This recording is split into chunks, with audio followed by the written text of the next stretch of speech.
Good morning, everyone. It's me.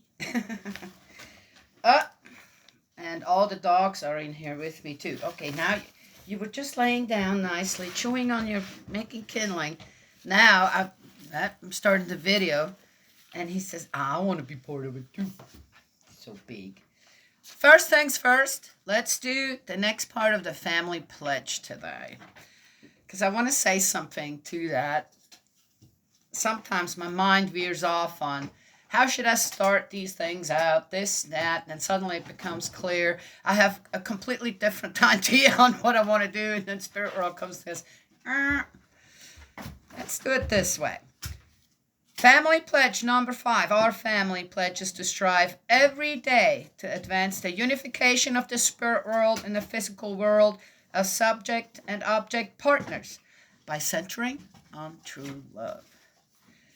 Well, how would one do that? Anyway. Spirit world. It's an ethereal world. I don't know. How does one even know it exists, right? To me, that's not even a question. To me, it's more, how do I explain it, right? Yeah. On how real that world is, how amazing that world is, how infinite that world is, and how infinite we are in it. Well, can I just say that before I continue on with the universe? So, I wanted this one. So, I want to get my word in too, right? Yes, we can't do that. I mean, I'm an individual. Right? Under the care of God, under the care of my Heavenly Father, my Heavenly Parent, the Creator, right? And I got my own thoughts. I got my own will. I got my own freedom of will and my own freedom of choice. Right? So to address certain things one feels important, though, Spirit World's like, okay, but we really need to talk about this, right? Then, again, believe it or not, but with God together, with Spirit World together, one can, how do you say, give me the word. What is it? Make it work together, right? Yes, so both sides have a say. So you don't just become, I never liked the word mediums or mediums in particular, because then all you do is you just become a medium is when you become the middleman, right, for one side to the other side. And I don't want to just be that. I'm my own person too, with my own thoughts, this, that, right? Okay, so getting back to, I just saw something really, really sweet, and it's the amount of energy it takes to breastfeed your baby, right? And even though, right, in the beginning when you have a child, a newborn baby, right, and maybe you already have children, it takes a lot of energy out of a woman's body. And then to breastfeed, it takes a lot. It takes about 30% of energy out of your system to continue to produce breast milk and then feed your baby, right? So if you do that, right, if you do that, at least try, half the time, even maybe only, you've done a lot of work already, and you should be proud of that. I know that in today's world, there's so much other stuff, formula, this, that. So, who wants to breastfeed? You're missing out on something really beautiful. Oh, easy for you to say. You didn't have any problems. I had a lot of problems with my first one. And my milk was like water. Eventually, I had to supplement with something. But I didn't give up. I still would let her have whatever there was. So, again, right? And then with my second one, it was much better. And with my third one, I had cream. She didn't eat until she was almost 6 months old. She didn't eat it. She was as healthy as a little butterball. Okay? Yeah. Anyway, so that's what I wanted to mention. Now back to, we have an amazing example on what spirit world is like, and that's the universe. Right? Yes? Yeah. The universe is infinite. It's so vast. It's so amazingly intricate that we have only explored very, very little. Okay. Here's the sad thing about the universe. Okay. Then the universe, of course, right? If it weren't for the universe, then the earth couldn't sustain itself, right? Yes? Okay. With the physical body and the spiritual body, it's exactly the same. If you didn't have a spirit body, you wouldn't be able to physically sustain yourself because it all works kind of together, just like the universe and the earth. Now, I'll let you think about that. Here's one concern of mine, right? Yes? So we have managed to get into space, and we've managed not just to pollute in many ways that we didn't need to do so, the earth, right? Yes? Okay. Oh, maybe it's not as bad as people think. And again, there seem to be backup plans that God already has in place if we get too destructive, and kind of dams us in and has us rethink on how we treat Earth, right? Well, with the universe, right, what are we doing? There's a lot of space junk already out there, right? Yes? And again, well, space is so infinite, this, that, right? Well, so what? Right? What does it matter? But we really are polluting the universe with a lot of things that don't need to be there, but we can hardly get them back, can we? They're already out there, unless there's some kind of a shift in the gravity field, and suddenly all this stuff will fall down to Earth, right? Yes? Well, how do some mediators make it through? Okay, all right. A little bit different, just saying. So,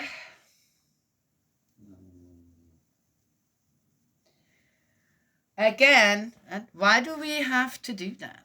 Why are we doing that? Why are we not honoring the universe a little bit more than we do, right? Just because.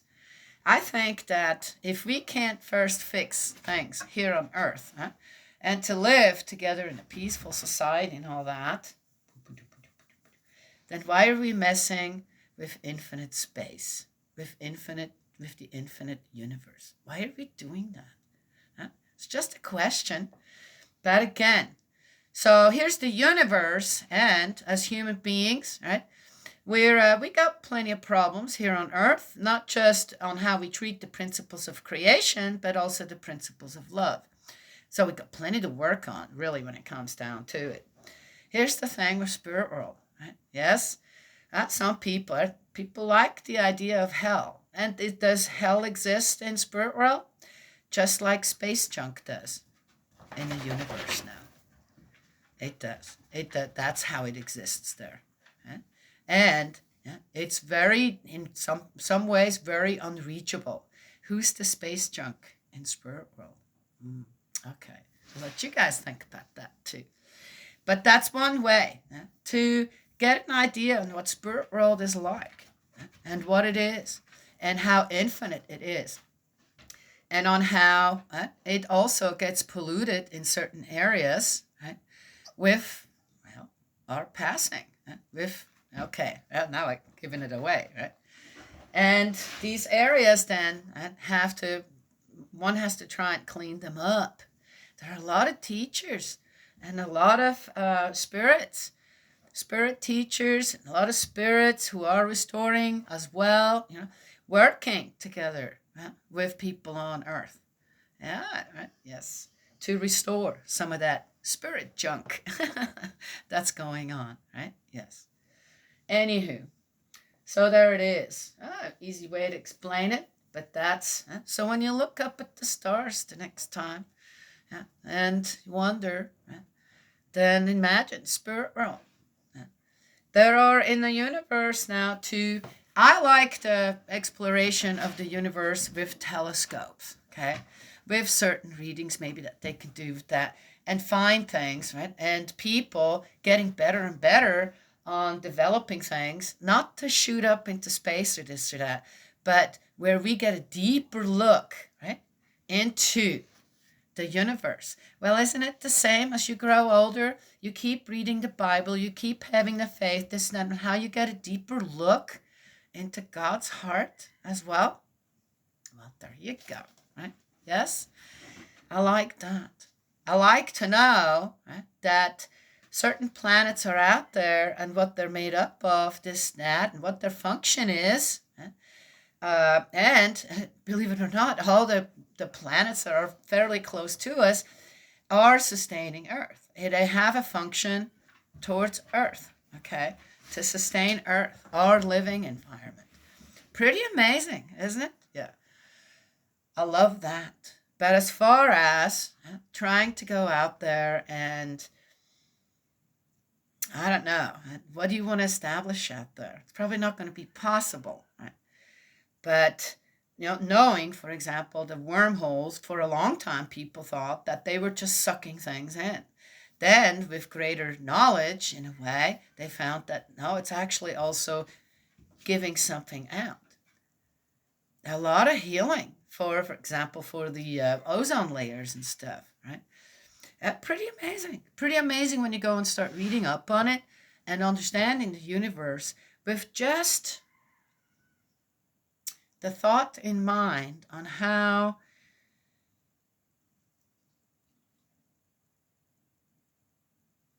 God created everything to work just so perfectly, right? Yes? Yeah. The petty things that we come up with where, well, God should have done this or that, or, oh, if there were a God, then that's, okay. All I can do is just call it petty. Right? And if one looks a little deeper into that, find that, I think I'm partially, if not responsible for all of it that's not going so good in my life, right? Yes? Life and death is part of our life, and that is that. And that's something that needs to be just understood. And to keep our loved ones that have passed away in our heart and even around us is another great way to be a part of that universe. You look up at the stars, at the moon, the sun, the clouds, the birds flying through. Thanksgiving morning, we sat out and we heard this and going, hey, my sister and I were sitting out there going, are you hearing this? Sounds like there's a bunch of dogs got into it with each other. Ours were all here. She's like, oh, I don't know what that is. And it got louder and louder, and suddenly we realized it was the honking of the Canadian geese that were flying over early in the morning on Thanksgiving morning over our house in a V formation. It was beautiful. It was like, oh, God's wishing us a happy Thanksgiving. Again, yes. We'll talk about that another time. Otherwise it gets too long here. So again, the universe is a great example of spirit world, right? Yet we can see, we can hear. Okay, hear the universe. Not sure, but we can definitely see part of it that surrounds us, right? And with the telescopes that they have now, we can see more, right? Be more wondrous. Oh my gosh, all this stuff happening out in the universe, right? We never knew about. And on how much more infinite it is that there's probably no way we'll ever reach to the end of the universe. Spirit world is kind of like that. Yeah. So, one way. Anywho, Spirit world wanted me to tell you that, so I did. Now let's get to our reading. Gus, this is not the time to put your wet muzzle on my Bible. We're on 41. Pharaoh's dreams in Genesis, out of the New Jerusalem Bible. Pharaoh's dreams, 41, Genesis. 2 years later, well, he was older now, too. Gosh, he had to be about 20 now, wouldn't it? 2 years later, it happened that Pharaoh had a dream. There he was standing by the Nile, and there, coming up from the Nile, were 7 cows, sleek and fat, and it began to feed among the rushes. And then 7 other cows, wretched and lean, came up from the Nile. Behind them, and these went over and stood beside the other cows on the bank of the Nile. The wretched and lean cows ate the 7 sleek and fat cows. Then Pharaoh woke up. He fell asleep and dreamed a second time. There growing on one stalk were 7 ears of grain, full and ripe, and then sprouting up behind them came 7 ears of grain, meager and scorched by the east wind. The scanty ears of grain swallowed the 7 full and ripe ears of grain. Then Pharaoh woke up. It had been a dream. In the morning Pharaoh, feeling disturbed, had all the magicians and wise men of Egypt summoned to him. Pharaoh told them his dream, but there was no one to interpret it for Pharaoh. Then the chief cup-bearer addressed Pharaoh. Today I recall having been at fault. When Pharaoh was angry with his servants, he put myself and the chief baker in custody in the house of the commander of the guard. We had a dream on the same night, he and I, and each man's dream had meaning for himself. There was a young Hebrew with us, one of the slaves belonging to the commander of the guard. We told our dreams to him, and he interpreted them for us, telling each of us what his dream meant. It turned out exactly according to his interpretation. I was restored to my position, but the other man was hanged. Then Pharaoh had Joseph summoned, and they hurried him from the dungeon. He shaved and changed his clothes and presented himself before Pharaoh. Oh, he shaved and changed his clothes.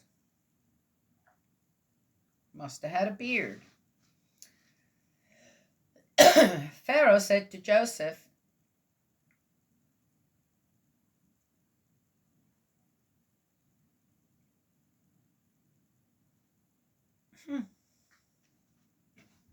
Interesting that they fixed him up. Well, he had to be presentable in front of the Pharaoh. Well, okay. Pharaoh said to Joseph, I have had a dream. I wonder if they did that with every prisoner that Pharaoh called in front of him. Doesn't say. I have had a dream, and there is no one to interpret it. But I have heard it said of you that you can interpret a dream the instant you hear it.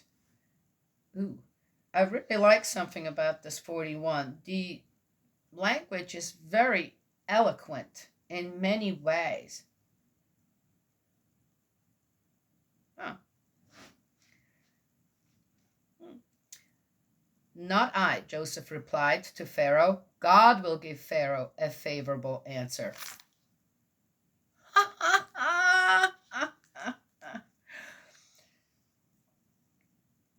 Joseph gives God the credit for his gift. That's wonderful. What if everybody out there were to do that? Huh? Yes? Huh? The unity between the physical and the spiritual. Got to give God credit. Right? Yes? Okay. Ooh, I love it. I like this young man quite a lot. So Pharaoh told Joseph, in my dream, there I was, standing on the bank of the Nile, and there were 7 cows, fat and sleek, coming up out of the Nile, and they began to feed among the rushes.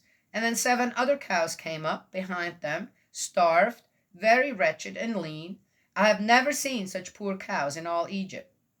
The lean and wretched cows ate up the first 7 fat cows. But when they had eaten them up, it was impossible to tell they had eaten them, for they looked as wretched as ever. Then I woke up. And then again in my dream, there, growing on one stalk, were 7 ears of grain, beautifully ripe. But then sprouting up behind them came 7 ears of grain, withered, meager, and scorched by the east wind. Then the shriveled ears of grain swallowed the 7 ripe ears of grain. I have told the magicians, but no one has given me the answer. Joseph said to Pharaoh, Pharaoh's dreams are one and the same. God has revealed to Pharaoh what he is going to do. The 7 fine cows are 7 years, and the 7 ripe ears of grain are 7 years. It is one and the same dream. The 7 gaunt and lean cows coming up behind them are 7 years, as are the 7 shriveled ears of grain scorched by the east wind. There will be 7 years of famine. It is as I have told Pharaoh. God has revealed to Pharaoh what he's going to do. 7 years are coming, bringing great plenty to the whole of Egypt, but 7 years of famine will follow them, when all the plenty in Egypt will be forgotten and famine will exhaust the land. The famine that is to follow will be so very severe that no one will remember what plenty the country used to enjoy. The reason why Pharaoh had the same dream twice is that the event is already determined by God, and God will shortly bring it about. Again, okay, so it's God's will that they're going to be, you're going to have fat years and then you're going to have lean years, okay? And it seems to be, well, God determined that. All right. Or again, it's as if, oh, God wants the people to suffer or this or that. That's not what it is, okay? People need to get away from that. What I found, when we had this big flood here, it was devastating. It was this was nothing anybody would want to go through, especially the ones that were so affected by it. How did it affect us here? We had a couple of rocks that tumbled down. Now we found more damage. The pond, the man-made pond that we have here, there was a bank that came down from the after the overflow. A big, huge mess came down, okay? And it damaged the dam.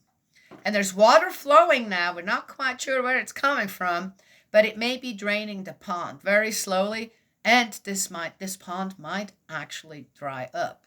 Unless we bring in big equipment, this is not going to be an easy fix.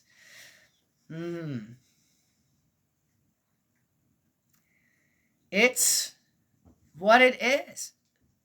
Dirt erodes. Water will keep falling from the sky. It will continue to get hot. Hotter? I don't know. It's what the earth, how the earth is designed. It goes through different stages of all kinds of things. And history's already told us that. Right? Yes? Oh, we've never had that. Then you go and look since they started recording. Yes, they did about 100 years ago. It was the same thing. You see, just saying. Right? Don't be a doomsayer out there. It's how the earth is created. What we need to do is make sure that we stay out of the way of certain things that could take our life, take our home, right? Even if it is only every 50, 60 years. We're the ones that have to become smarter when it comes to that. So again, maybe that was just in order to replenish the land in some way, right? I'm not sure. I don't not exactly know how God specifically created the earth to be around for millions and billions of years, right? I'm only going to be here for a short amount of time, 70, 80 years, maybe 89 years, right? That's it. Am I going to be able to exactly know why certain things are happening? It's the same here. Right? But because God created the earth, he can give the warnings. Okay, guys, right? Yes? Are we taking the warnings? Well, I think this Pharaoh will. Let's go continue on. But Pharaoh should now find someone intelligent and wise to govern Egypt. Pharaoh should take action and appoint supervisors for the country and impose a tax of 1/5 on Egypt during the 7 years of plenty. They will collect all the food produced during these good years that are coming and store the grain under Pharaoh's authority.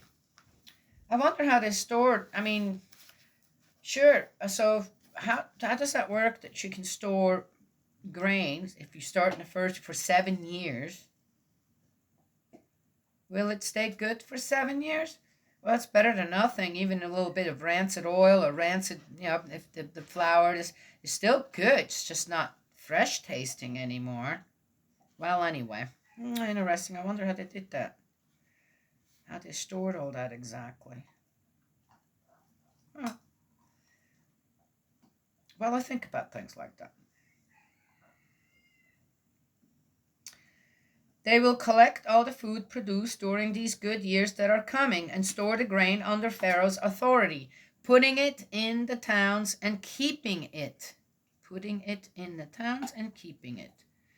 So all over the place, not just in one place. This food will form a reserve for the country against the 7 years of famine which are coming on Egypt, so that the country will not be destroyed by the famine.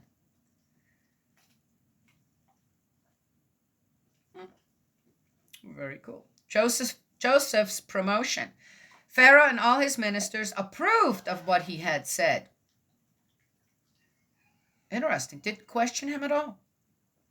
Then Pharaoh asked his ministers, can we find anyone else endowed with the Spirit of God like him? Oh, well, Joseph is witnessing as well. So Pharaoh said to Joseph, since God has given you knowledge of all this, there can be no one as intelligent and wise as you. You shall be my chancellor, and all my people shall respect your orders. Only this throne shall set me above you. Wow.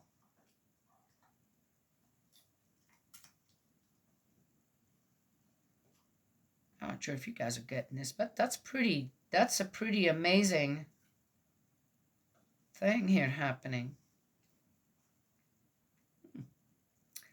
Must have been a good Pharaoh too.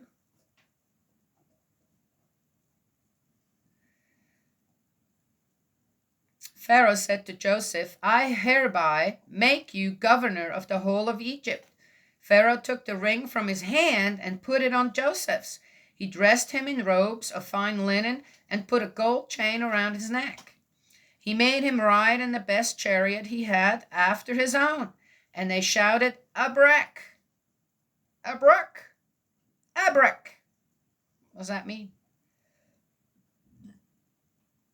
Out of the way, ahead of him. Thus he became governor of the whole of Egypt. Pharaoh said to Joseph, although I am Pharaoh, no one is to move hand or foot without your permission throughout Egypt. Pharaoh named Joseph Saphanath Paneah. Saphanath Paneah. Saphanat. I don't know. Did they have the TH? Does that sound like a th? I think that's only in English. Saphanat Paneah. And gave him Asenat, daughter of Potipharah, priest of On, to be his wife. Ooh, priests married. Well then. And Joseph began to journey all over Egypt. Well, Gus, you're doing a good job. How many more are you going to get out? He just literally made out of bigger pieces kindling. That'll come in handy later. Good job, Gus.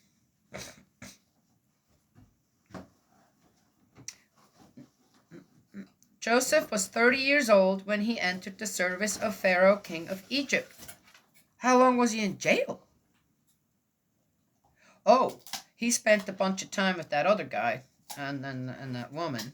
Oh, I see. 30. After leaving Pharaoh's presence, interesting. God sent him first to that other one, right?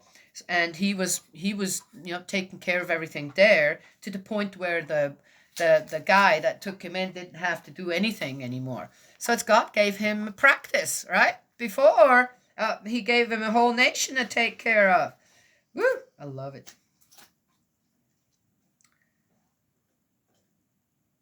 Interesting. Joseph was 30 years old when he entered the service of Pharaoh, king of Egypt. After leaving Pharaoh's presence, Joseph traveled throughout the length and breadth of Egypt. During the 7 years of plenty, the soil yielded generously. He collected all the food of the 7 years while there was an abundance in Egypt, and stored the food in the towns, placing in each the food from the surrounding countryside. Joseph gathered in grain like the sand of the sea, in such quantity that he gave up keeping count, since it was past accounting. Wow, he took his job seriously. Joseph's sons. Before the year of famine came, 2 sons were born to Joseph. Asenath, daughter of Potipherah, priest of On, bore him these. Joseph named the firstborn Manasseh, because he said, God has made me completely forget my hardships and my father's house. He named the second Ephraim, because he said, God has made me fruitful in the country of my misfortune. Then the 7 years of plenty that there had been in Egypt came to an end, and the 7 years of famine set in. It doesn't say anything that he had any concubines. Wow. I like this man more and more. As Joseph had predicted, there was famine in every country, but throughout Egypt there was food. But when all Egypt too began to feel the famine, and the people appealed to Pharaoh for food, Pharaoh told all the Egyptians, go to Joseph and do whatever he tells you. There was famine all over the world. Then Joseph opened all the granaries and rationed out grain to the Egyptians as the famine grew even worse in Egypt. People came to Egypt from all over the world to get supplies from Joseph, for the famine had grown severe throughout the world. Interesting.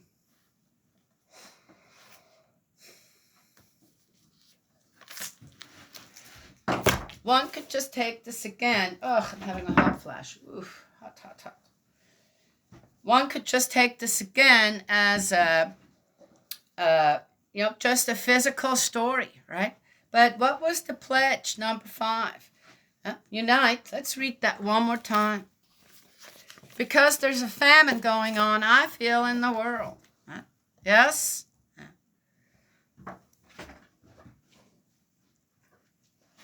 A different kind of famine.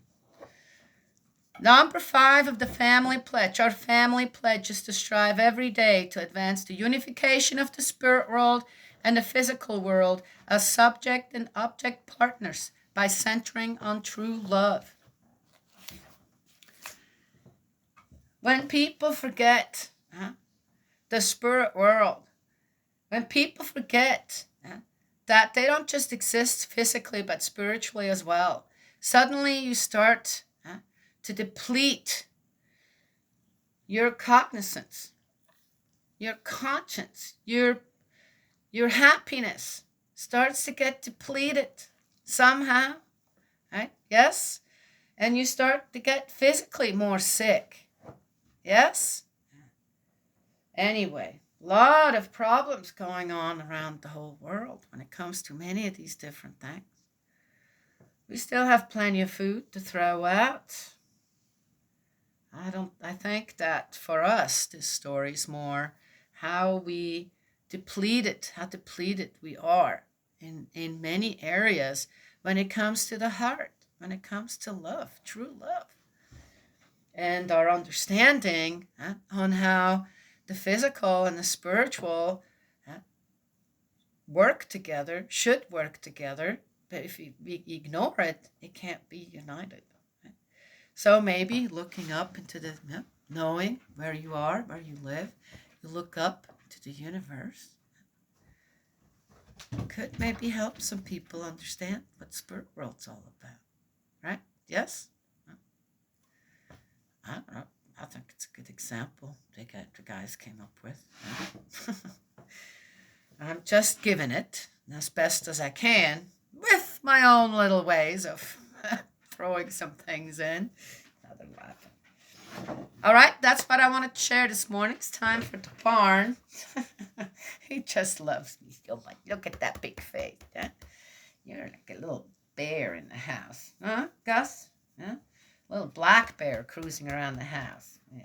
God's love and blessings always, and may he protect you, and I will talk to you another time.